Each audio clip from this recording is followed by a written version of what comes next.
నమస్తే, welcome to reality check. ప్రస్తుతం మనతో పాటు ఉన్నారు కాంగ్రెస్ సీనియర్ నేత తులసిరెడ్డి గారు. సార్ నమస్తే అండి. సార్, నిన్న అమరావతి పునఃప్రారంభ సభ ఫస్ట్ ఆఫ్ ఆల్ ఏమనిపించింది మీకు? ఆద్యాంతం అలరించింది అని అంటారా? నాకు అల్లు అర్జున్ సినిమా ఒకటి ఉంది మా ఆర్య అని. అందులో ఒక పాట ఉంది, ఆ అంటే అమలాపురం, ఆ అంటే ఆంధ్రాజనం అని. ఆ పాట జ్ఞాపకానికి వచ్చింది. ఆ అమరావతి పునర్నిర్మాణ సభకు చూస్తే ఆ అంటే అబద్ధాలు, ఆ అంటే అతిశయోక్తులు, ఆ అంటే అప్పులు, ఆ అంటే ఆడంబరాలు, ఇవి జ్ఞాపకం వచ్చినాయి. ఎందుకు ఆ మాట అంటున్నా అంటే అబద్ధాలు, ఆ అంటే అబద్ధాలు. నిన్న ప్రధానమంత్రి నరేంద్ర మోడీ గారు ఏం చెప్పారు? నేను 2015లో శంకుస్థాపన చేశాను. ఈ 10 ఏళ్లలో అమరావతికి అన్ని రకాలుగా సంపూర్ణ మద్దతు ఇచ్చాము. ఇది నరేంద్ర మోడీ గారు చెప్పింది. 2015లో శంకుస్థాపన చేశాము. ఈ 10 ఏళ్లలో అమరావతికి అన్ని రకాలుగా సంపూర్ణ మద్దతు ఇచ్చాం. ఇంతకంటే పశ్చాపద్దం ఇంకోటి బొంకర బొంకర పోలిగా అంటే టంగుటూరి మిరియాలు తాటికాయంత అన్నారట. బొంకర బొంకర పోలిగా అంటే టంగుటూరి మిరియాలు తాటికాయంత. ఆ విధంగా వచ్చేసి ఈయన ఇవ్వాల్సింది కొండంత, ఇచ్చింది గోరంత. ఇక్కడ నిజంగా ఈ 10 ఏళ్లలో సంపూర్ణ మద్దతు ఇచ్చింటే మరి ఈరోజు రెండవసారి మళ్ళీ శంకుస్థాపన చేయాల్సిన అవసరం ఉండేది కాదు కదా. తర్వాత ఇప్పుడు ఆయన శంకుస్థాపన చేసినటువంటి ఉద్దండరాయనిపాలెం దగ్గర ఆ శంకుస్థాపన చేసిన పునాది ఆనవాళ్ళు కూడా లేవు అక్కడ. కేవలము ఈ 10 సంవత్సరాల 10 నెలల్లో ఎంగిలి మెతుకులు విధించినట్లు, పిల్లికి బిచ్చం వేసినట్లు 2500 కోట్ల రూపాయలు ఇచ్చారు. కానీ విభజన చట్టంలో సెక్షన్ 94 సబ్ సెక్షన్ 3 ప్రకారంగా ఆంధ్రప్రదేశ్ రాజధాని అమరావతిలో Raj Bhavan, secretariat, assembly council building, high court and other essential infrastructure ఇదంతా కేంద్ర ప్రభుత్వమే చేయాలి. అంటే నిన్న ప్రధానమంత్రి గారు శంకుస్థాపన చేసిన 49,040 కోట్లు. అంతకుముందు 2014-19 మధ్యలో రాష్ట్ర ప్రభుత్వం కొంత ఖర్చు పెట్టిన 5,000 కోట్ల రూపాయలు. ఈ మొత్తం 54,040 కోట్ల రూపాయలు కేంద్రమే భరించాలి. కానీ కేంద్రం భరించినంత కేవలం 2,500 కోట్లు. కాబట్టి అందుకోసమే ఇది ఆ అంటే అబద్ధాలు. నిన్న అమరావతి సభ అబద్ధాలకు ఒక చిహ్నం. రెండవది అతిశయోక్తి. ప్రధాని ఏం చెప్పారు?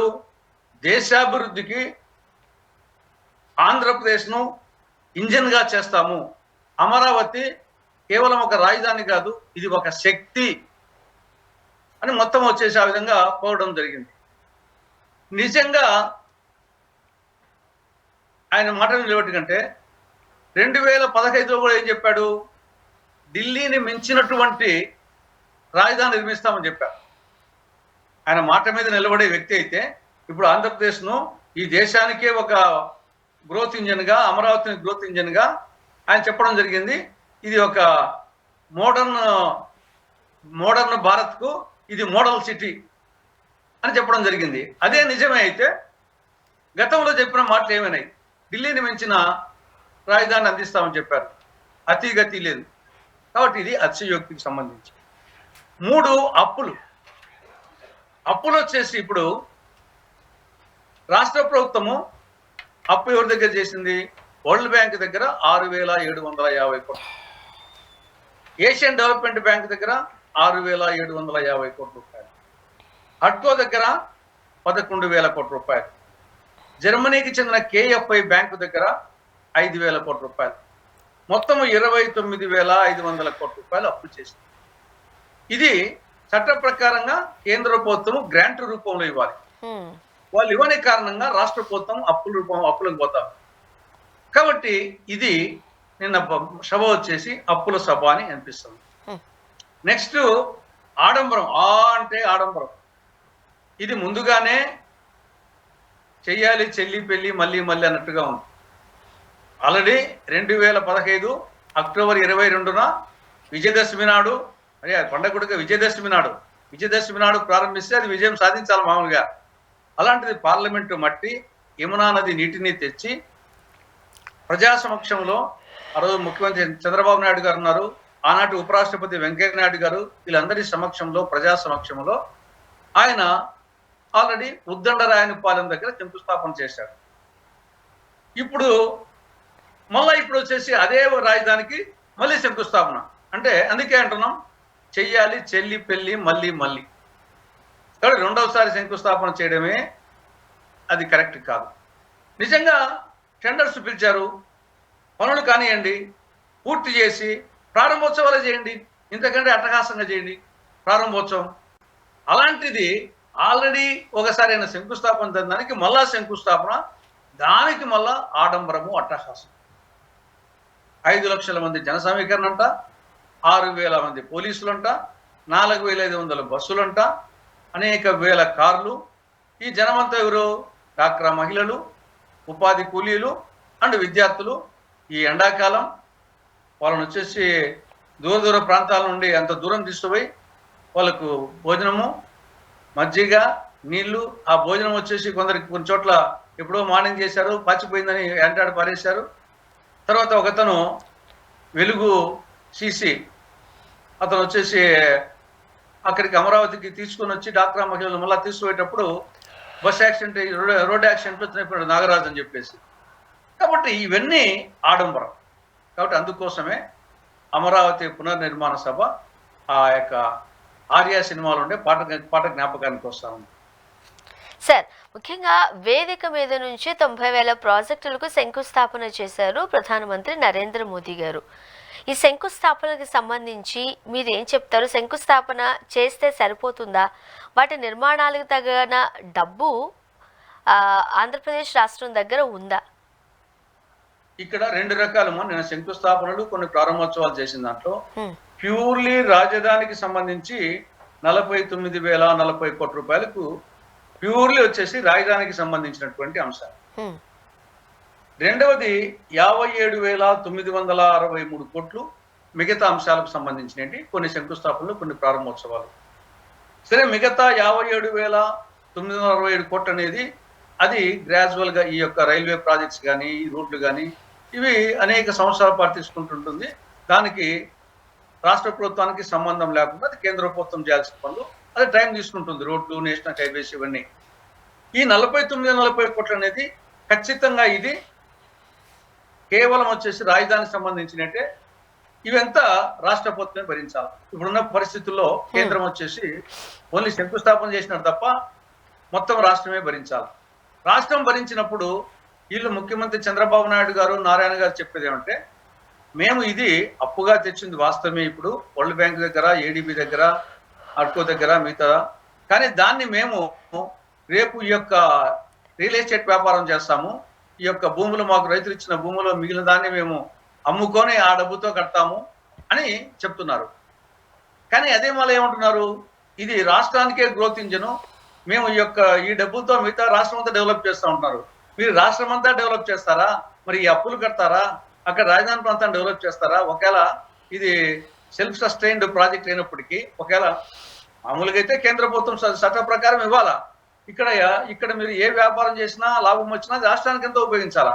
కానీ మీరేం చేస్తున్నారు, ఇప్పుడు అప్పు తెచ్చి చేస్తామంటున్నారు.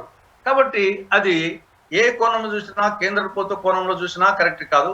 రాష్ట్ర ప్రభుత్వము మీరు డిమాండ్ చేయకుండా కేంద్ర ప్రభుత్వాన్ని చట్ట ప్రకారంగా మనకు ఇవ్వాలి, గ్రాంట్ ఇవ్వాలి అని అడగకుండా ఆయన రావడమే గొప్ప, శంకుస్థాపన చేయడమే గొప్ప అని ఒకరికొకరు వచ్చేసి పొగుడుకోవడం జరిగింది, పరస్పర పొగడ్తలు. ఈ పొగడ్తల సందర్భంగా ఒక పిట్టకెత్త అనుకోండి. అది పిట్టకెత్త ఏమంటే, ఒకసారి ఒక ఒంట, ఒక గాడిద రెండు వచ్చేసి కలుసుకున్నాయంట. దగ్గరికి కలుసుకుంటే మరి పరిచయమైనాయి. అప్పుడు గాడిద వచ్చేసి ఒంటెను పొగిడిందంట, నీ యొక్క సుందరాంగుడు, నీ యొక్క అందగాడు వచ్చేసి ఈ సృష్టిలో ఇంతవరకు పుట్టలేదు అన్నాడు.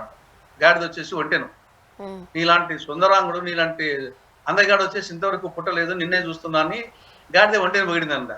ఒంటె ఏం పొగిడింది, నీలాంటి కంఠస్వరం ఉండే గానగంధర్వుని ఇంత రుచుల్లా, ఘంటశాల బాలసుబ్రహ్మణ్యం వాళ్ళు కూడా నీ ముందర పోయిందని చెప్పేసి గాడిదని పొగిడిందంట.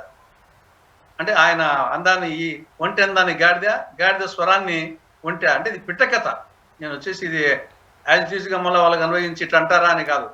ఆ విధంగా వచ్చేసి చంద్రబాబు గారేమో మోడీని ఆకాశానికి ఎత్తడం, మోడీ గారేమో ఈ ఆకాశానికి ఎత్తడం, మొత్తం వచ్చేసి టెక్నాలజీ మొత్తం వీళ్ళతోనే పుట్టినట్టు.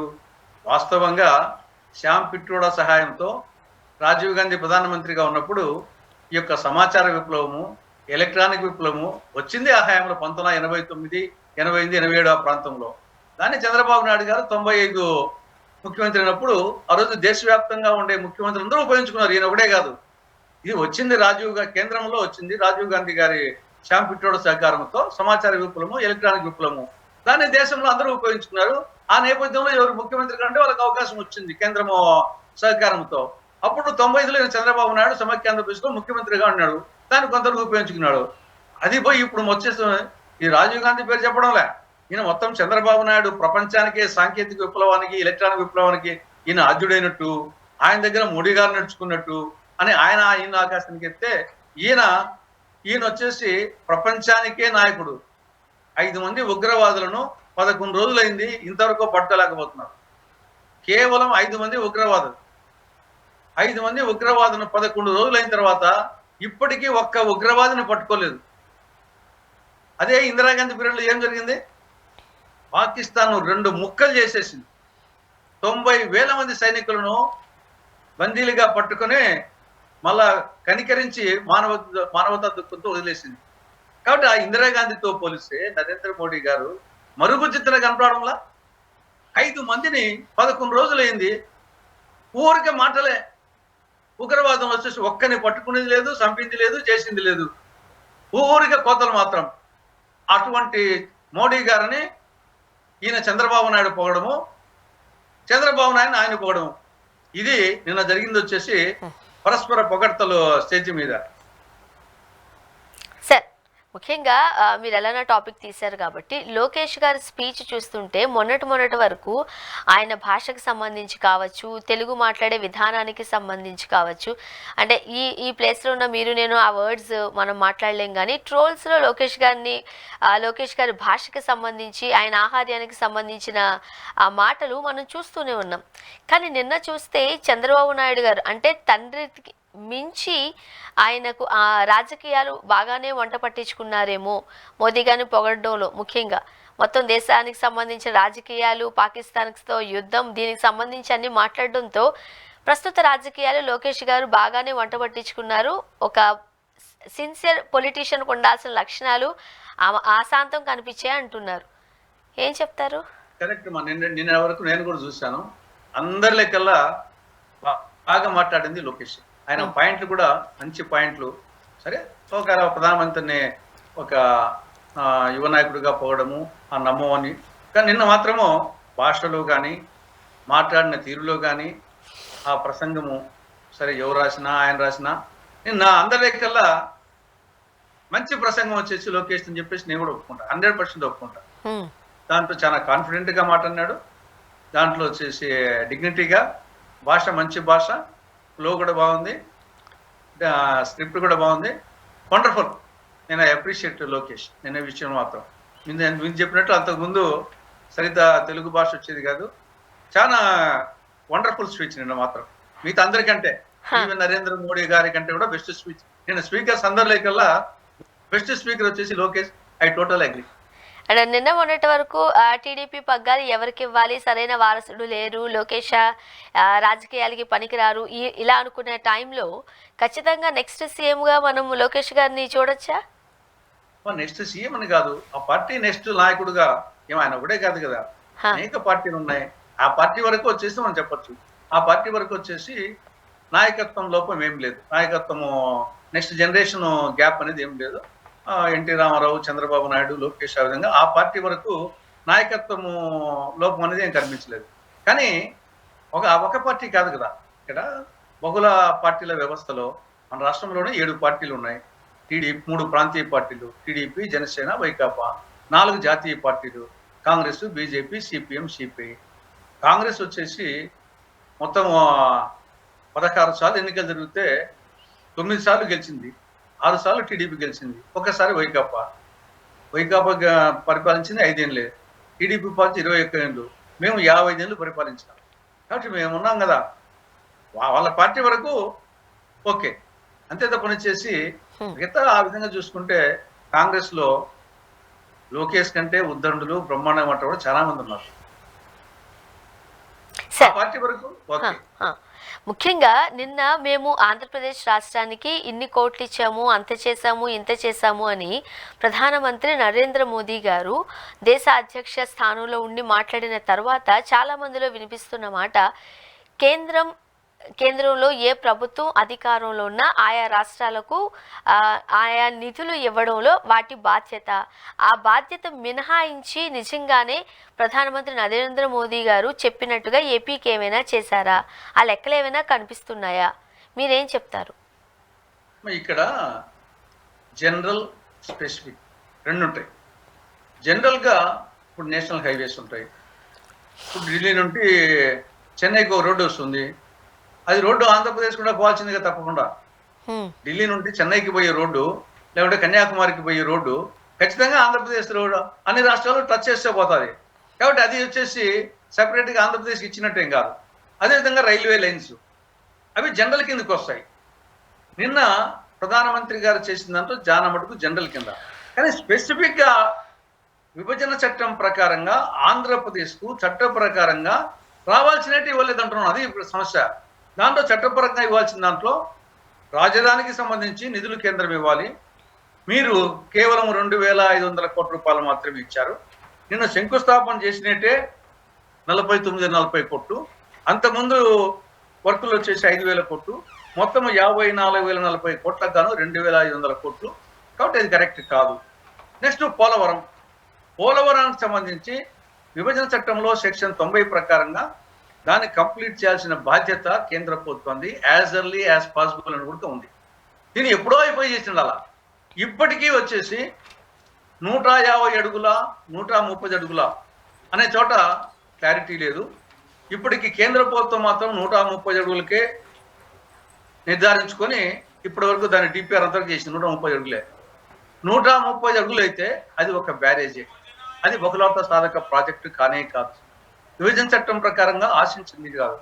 ఇది జాతీయ ప్రాజెక్టుగా చేసి బహుళార్థ సాధక ప్రాజెక్టు 150 అడుగుల ఎత్తులో నిర్మిస్తేనే అది మల్టీపర్పస్ ప్రాజెక్ట్ అవుతుంది. కాబట్టి ఇప్పటికీ కేంద్ర ప్రభుత్వము ఓన్లీ 130 అడుగులకు బేస్ చేసుకునే నిర్మిస్తూ ఉంది. కాబట్టి అక్కడ వచ్చేసి అన్యాయం చేస్తారు. ఇంకా మిగతా ఆ రోజు రాష్ట్ర విభజన సందర్భంగా హైదరాబాదు తెలంగాణకు పోయింది కాబట్టి ఆ మేరకు కాంపెన్సేషన్ చేసేదానికి సీమాంధ్రకు ఆనాడు సోనియా గాంధీ గారి మార్గదర్శకత్వంలో, మన్మోహన్ సింగ్ గారి నాయకత్వంలో, కాంగ్రెస్ నేతృత్వంలో యూపీఏ ప్రభుత్వం 3 వరాలు ఇచ్చింది ఆంధ్రప్రదేశ్కు. మొదటి వరం ఏమి? రాష్ట్రానికి సంజీవని లాంటి ప్రత్యేక హోదా 5 సంవత్సరాలు, అది ఇవ్వలేదు. రెండవది విభజన చట్టంలో సెక్షన్ 46 సబ్ సెక్షన్ 3 ప్రకారంగా రాయలసీమకు, ఉత్తరాంధ్రకు బుందేల్ఖండ్ తరహా 6 ఒరిస్సాలోని కేబీకే తరహా స్పెషల్ డెవలప్మెంట్ ప్యాకేజీ, అది ఇవ్వలేదు. ఇక మూడవది విభజన చట్టంలో 108 సెక్షన్లు 13 షెడ్యూళ్ల కింద దాదాపు 5 లక్షల కోట్ల రూపాయలు విలువ చేసే ప్రయోజనాలు కేంద్రము రాష్ట్రానికి ఇవ్వడం. ఆ 5 లక్షల కోట్ల రూపాయల వరకు గాను ఈ 11 సంవత్సరాలు ఇచ్చింది కేవలము 30,000 కోట్ల రూపాయలు. 30,000 కోట్లు ఎక్కడ, 5 లక్షల కోట్ల రూపాయలు ఎక్కడ? ఈ 5 లక్షల కోట్ల రూపాయల కింద కడప జిల్లాలో శైలాధ్వర్యంలో స్టీల్ ప్లాంట్ వస్తుంది, దుగ్గరాజపట్నం ఓడరే వస్తుంది, విశాఖ మెట్రో వస్తుంది, విజయవాడ మెట్రో వస్తుంది, కాకినాడ పెట్రోకెమికల్ కాంప్లెక్స్, ఇవన్నీ వస్తాయి.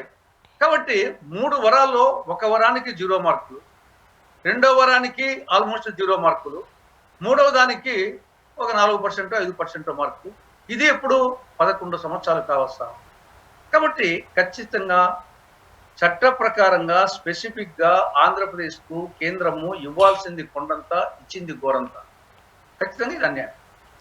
సో ఓవరాల్గా చూస్తే నిన్నటి సభ సక్సెస్ అయిందంటారా అండి? అంటే ఏ కోణంలో అంటేమా, ఒకటి ఆంధ్రప్రదేశ్కు,